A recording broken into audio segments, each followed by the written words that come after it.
கிறிஸ்துவின் கிறிஸ்தவம், இது வாழ்வின் வழி. Christianity of Christ. This is the way of life.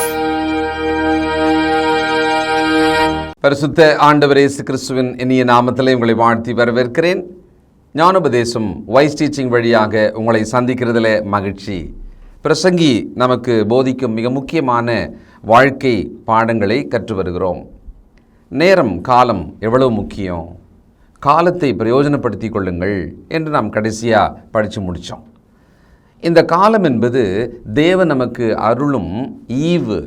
Time is a gift of God, a gift from God. அவர் தான் கொடுக்குறார், நமக்கான காலத்தை கொடுக்குறார். ஏன்னா நம்முடைய காலம் அவருடைய கையில் இருக்கிறது. காலம் என்பது மொத்தமும் அவருக்குள் இருக்கிறது. அவர் தான் நமக்கான காலத்தை, இவ்வளவு காலம் இந்த பூமியில் இருங்க, வாழுங்க, இன்னென்ன காலத்தில் இதையெல்லாம் நீங்கள் அனுபவிங்க அப்படின்னு அனுமதிக்கிறார். அப்போ நாம் கொடுக்கப்பட்ட இந்த காலத்தை ஞானமாக அனுபவிக்க வேண்டும். நாம் பெற்றுக்கொண்ட இந்த காலத்தை மிக சரியாக முதலீடு செய்ய வேண்டும். வாழ்க்கைக்குள்ளே நாம் அதை முதலீடு செய்ய வேண்டும். We have to invest time, not wasting time. காலத்தை வீணடிக்கக்கூடாது, அதை முதலீடு செய்ய வேண்டும். கேட்கும்போது நல்லா தான் இருக்கும். ஆனால் தினந்தோறும் ஒரு 24 மணி நேரம் என்பதை எவ்விதமாக நாம் வாழ்ந்துட்டுருக்கோன்றதை யோசிக்கணும். குறிப்பாக கிறிஸ்தவர்கள் நாம் காலத்தை பற்றிய அறிவு தெளிவு உடையவர்களாக இருக்கணும். இப்போ ஏன் தெரியுங்களா, நம்ம காலம் முடியும்பா, இப்போ மரணம்னு உடனே என்ன சொல்கிறாங்க, காலமானார், காலம் முடிஞ்சு போச்சு. ஆனால் நல்லா கவனிச்சிங்கன்னா, நமக்கான காலம் முடியறது அப்படின்றது என்னென்னா மரணத்தை வச்சு சொல்லிடுறோம். உண்மையிலே சொல்லப்போனால் நாம் நித்திய காலமாக இருக்கக்கூடியவர்கள். அந்த மாதிரி தான் தேவன் நம்மளை படைச்சி வச்சிருக்கிறார். நாம் சாதாரணமான இயற்கை படைப்பில் இருக்கிற மிருக ஜீவன்கள், பறவைகள், ஜீவராசிகள் போல அல்ல. மரம், செடி, தாவரங்கள் போல அல்ல. அதுக்கு உயிர் இருக்குது, நமக்கு உயிர் இருக்குது. ஆனால் நாம் மட்டும்தான் ஆத்துமாவுடைய நித்தியமானவர்கள். அதனால தான் பார்த்திங்கன்னா மனிதனுக்கு அந்த சுவாசத்தை தேவன் ஊதினார், அவன் ஜீவாத்துமாவானான் அப்படின்னு வாசிக்கிறோம். அதனால் நாம் உலகத்தின் மற்ற ஜீவராசிகளை விட நாம் மட்டும்தான் இந்த காலத்தை பற்றிய அறிவோடு தெளிவோடு அதை மிக சரியாக பயன்படுத்தக்கூடியவர்கள். பயன்படுத்த வேண்டும். பள்ளி காலத்தில் தங்கள் நேரங்களை வீணடித்தவர்கள் அதில் வெற்றி பெற முடியாமல் அது அப்படியே வாழ்க்கை மொத்தமும் அவங்களுக்கு பாதிப்பு ஏற்படுத்தும். கடினமாக அவர்கள் வாழ்க்கையில் வாழ்வதற்கான முயற்சி எடுக்கணும், கூடுதல் எஃபர்ட் எடுக்கணும். ஏன்னா அவங்களுக்கு நல்ல வாய்ப்பு. படிக்கும் காலத்தில் வேலைக்கு போக வேணாம், சோறு செய்ய வேணாம், எல்லாமே குடும்பம் பார்த்து, தாய் தகப்பன் பார்த்து படி, அதில் முன்னேறு அப்படின்னு சொன்னாங்க. அதையே ஒரு ஆள் செய்யாமல் அப்பொழுது தன் காலத்தை அவன் வீணடித்திருப்பானால் அவனுக்கு நல்ல வேலை கிடைக்க போகிறதில்ல, நல்ல சம்பாத்தியம் கிடைக்க போகிறதில்ல. அதனால் நல்ல வாழ்க்கையை அவனால் அமைத்து கொள்ள முடியாது. இதுதான் பெரும்பான்மையான உண்மை. ஆனால் சிலர் என்ன நினச்சிட்ருக்கீங்க தெரியுமா, இப்போது படிக்காதவங்க உலகத்தில் சாதிக்கலையா? உண்மைதான்.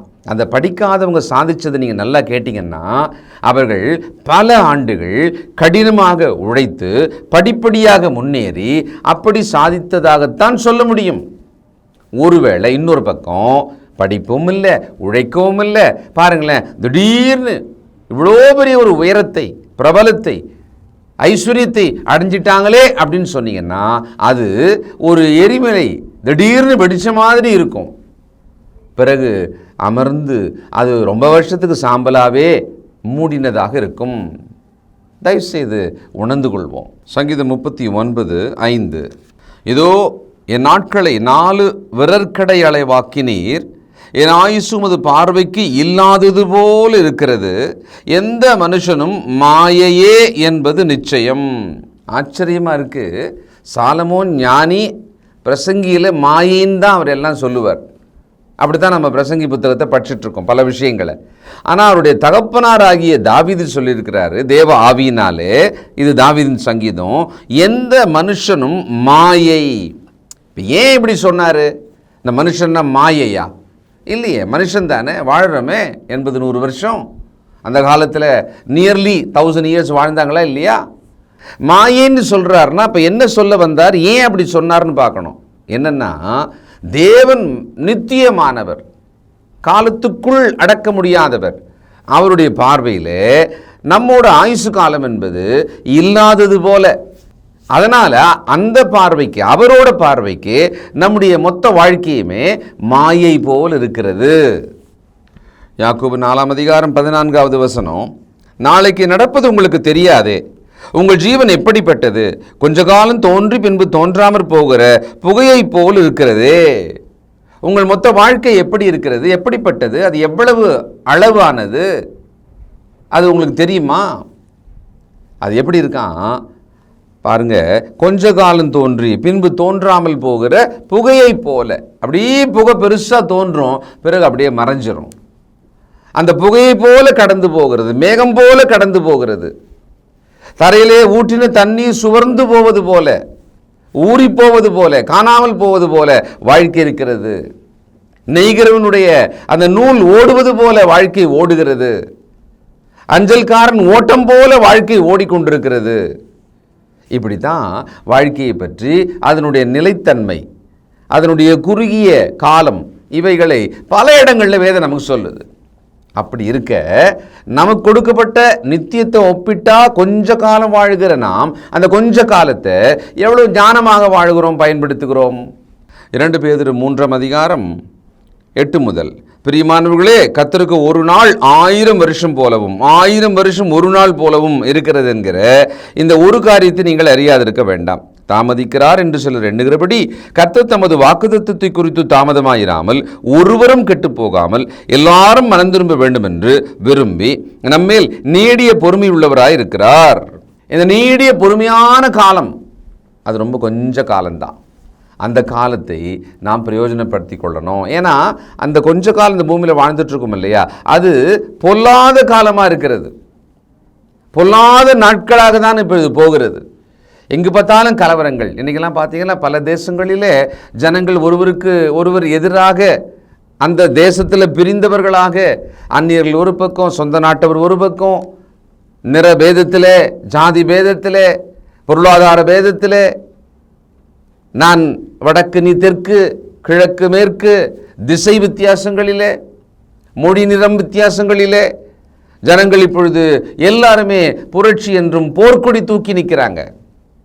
இன்றைக்கு பெரிய பெரிய போர்க்களத்தில் நாடுகள் போரிடுவதும் ஒரு பக்கம் நடக்குது. சமுதாயத்தில் தெருவில் வந்து கோரிக்கைகளை சொல்லி புரட்சி செய்வதாக ஆட்சியை மொத்தமாக ஒரு நாளில் கலைச்சிடுறாங்க மனிதர்கள். அப்போது இப்படிப்பட்ட உலகத்தில் தான் நம்ம வாழ்ந்துட்டுருக்கோம். அப்போ நம்முடைய காலத்தை, நம்ம கொடுக்கப்பட்ட காலத்தை, அந்த நேரத்தை நம்ம எப்படி இன்வெஸ்ட் பண்ணுறோம், முதலீடு செய்கிறோம், அதில் என்ன பண்ணுறோம், நம்ம வாழ்க்கைக்காக என்ன பண்ணுறோம், நித்தியத்துக்காக என்ன பண்ணுறோம். ஒரு கிறிஸ்தவன் கண்டிப்பாக அதை யோசிக்கணும். பிரசங்கி 3:11 அவர் சகலத்தையும் அதனதன் காலத்திலே நேர்த்தியாக செய்திருக்கிறார், உலகத்தையும் அவர்கள் உள்ளத்திலே வைத்திருக்கிறார். ஆதலால் தேவன் ஆதி முதல் அந்த மட்டும் செய்து வரும் கிரியை மனுஷன் கண்டுபிடியான். உலகத்தையும் அவர்கள் உள்ளத்தில் வைத்திருக்கிறார்னு இருக்கா. இந்த இடத்துல முக்கியமாக மூலமொழியில நித்தியத்தை அவர்கள் உள்ளத்தில் வைத்திருக்கிறார். God kept eternity in their heart அப்படின்னு தான் இருக்கு. அப்படியானால் நித்தியம் என்பது நமக்குள் இருக்கிறது. நாம் நித்தியமானவர்கள் தான். நித்தியமான காலம் இருக்கிறோமா இல்லையா? அப்போ இந்த பூமியில் இருக்கிற கொஞ்ச காலத்தை வேஸ்ட் பண்ணிக்கலாமா? நமக்கு தான் நித்திய காலம் இருக்குல்ல. அப்போ இந்த பூமியில் நாம் இருக்கிற காலமே சொற்பமாக மாயையாக தெரியுதுன்னா அதில் நம்ம கொஞ்சத்தை வேஸ்ட் பண்ணால் என்ன ஆகிட போகுது அப்படின்னு நம்ம யோசிக்கலாம். ஆனால் இந்த கொஞ்ச காலத்தை நாம் எவ்வளவு சரியாக பயன்படுத்துகிறோமோ அதுபடி தான் நித்திய காலம் தேவனோடு வாழ்கிற வாழ்க்கை முடிவு செய்யப்படும், தீர்மானிக்கப்படும். இது நிறைய கிறிஸ்தவங்க மறந்துடுறோம். மத்தேயு 24:35 வானமும் பூமியும் ஒழிந்து போம், என் வார்த்தைகளோ ஒழிந்து போவதில்லை.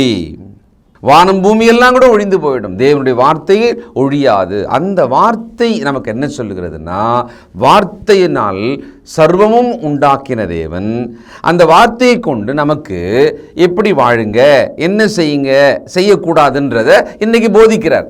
அப்போது அந்த நித்திய காலம் இருக்கிற வார்த்தையை நாம் கவனித்து பார்த்து அதற்கு நாம் நம்மளை ஒப்பு கொடுக்கணும், கீழ்ப்படியணும். இன்றைக்கு உலகம் நிறைய தகவல்கள் அதை தான் பதிவு செஞ்சு வச்சுருக்கு. அதிலிருந்து முன்னேறிய பலவிதமான மாற்றங்கள் தான் இன்றைக்கி இருக்கிற நவீன மாற்றங்கள். பார்த்திங்கன்னா இப்போது தகவல்களை வச்சு தான், டேட்டாவை வச்சு தான் ஏஐ தொழில்நுட்பம், சாட் ஜிபிடின்னு சொல்கிறாங்க. இன்னும் பல பரிமாணங்கள் இது அடைந்து கொண்டே போகிறது. இப்படிப்பட்ட ஒரு காலத்தில் நமக்கு கொடுக்கப்பட்ட நம் வாழ்நாள் காலத்தை நாம் எவ்வளோ பிரயோஜனமாக பயன்படுத்திகிட்டு இருக்கோம். அதில் நாம் பரலோகத்தில் நித்திய காலம் வாழ்வதற்கு ஏற்ற மாதிரி எப்படி இந்த பூமியில் வாழ்ந்து கொண்டிருக்கிறோம் சிந்திச்சாகணும். காலத்தை வீணடிக்க வேண்டாம். காலம் அல்லது நித்தியம் என்பதே நம்முடைய உள்ளத்துக்குள்ளே தேவன் வச்சிருக்கிறாரு. நாம் நித்தியமாக வாழ வேண்டியவர்கள், நம்மளுடைய டிசைனே அதுதான். அதனால்தான் அந்த வேத வசனங்களை கொண்டு தேவன் நமக்கு எச்சரிக்கிறார், போதிக்கிறார். காலத்தை வீண் பண்ணாதீங்க. காலத்தை எப்படி தான் வீண் பண்ணாமல் இருக்கணும்? தேவ சித்தத்தை செய்வதன் மூலமாக, தேவனுக்கு பிரியமாக நடப்பதின் மூலமாக. இந்த நேரம், காலம், நித்தியம் அப்படின்றதில் எது ரொம்ப முக்கியமானது? தேவனுடைய சத்தியம்தான் முக்கியமானது. காலம் என்பதை விட நமக்கு சத்தியம் ரொம்ப முக்கியம். ஏன் அப்படி சொல்கிறேன்னா, உலகத்தில் நேர நிர்வாகம் அப்படின்னு சொல்லிட்டு டைம் மேனேஜ்மெண்ட் அதை செய்து காலத்தை பார்த்து, நல்ல காலம் கெட்ட காலம் பார்த்து, அதில் தங்கள் வாழ்க்கையை பொருத்தி நடத்திட்டு போகிறாங்க. இந்த காலத்தில் இதை செய்யணும், அந்த காலத்தில் இதை செய்யக்கூடாது அப்படின்னு சொல்லி காலத்தையே வாழ்க்கையாக நினைக்கிறதுனால அதை மட்டுமே கடவுளாக்கி வச்சிருக்கிறாங்க. இல்லை, இந்த காலத்துக்குள் இருக்கிற முக்கியமான விஷயமே தேவனுடைய வசனம். ஏன்னா வானம் பூமியெல்லாம் ஒழிஞ்சிருமா, ஆனால் கர்த்தருடைய வார்த்தை மாத்திரம் ஒழியாது. நித்தியமான தன்மை உள்ள ஒன்று நம்ம கையில் இருக்குன்னு சொன்னால் அது கர்த்தருடைய வார்த்தை தான். அப்போ நாம் நித்தியமானவர்கள். அதில் அந்த நித்திய ஜீவனை சரியாக அடையணும்னு சொன்னால் இந்த நித்திய வார்த்தைகளை நாம் கவனிச்சாகணும். நம்ம என்ன சாப்பிட்றோமோ அதான் நம்முடைய உடல் ஆரோக்கியமாக இருக்கும், அல்லது அது சுகவீனமாக மாறிடும். அப்போ இந்த வேத வசனங்கள் தான் நம்முடைய நித்தியத்துக்கு நம்மை மிக சரியாக அழைத்து கொண்டு போகிற ஒரு விஷயம். தொடர்ந்து கர்த்தருடைய வார்த்தையை படிங்க, அதன்படி நடங்க, அதை மற்றவர்களோடு பேசுங்க.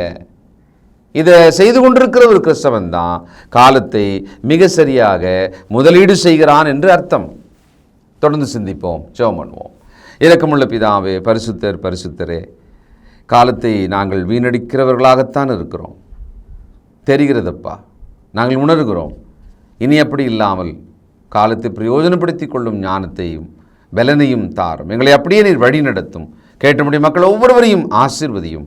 இயேசு கிறிஸ்துவின் நல்ல நாமத்தில் ஜெபிக்கிறோம் பிதாவே, ஆமென்.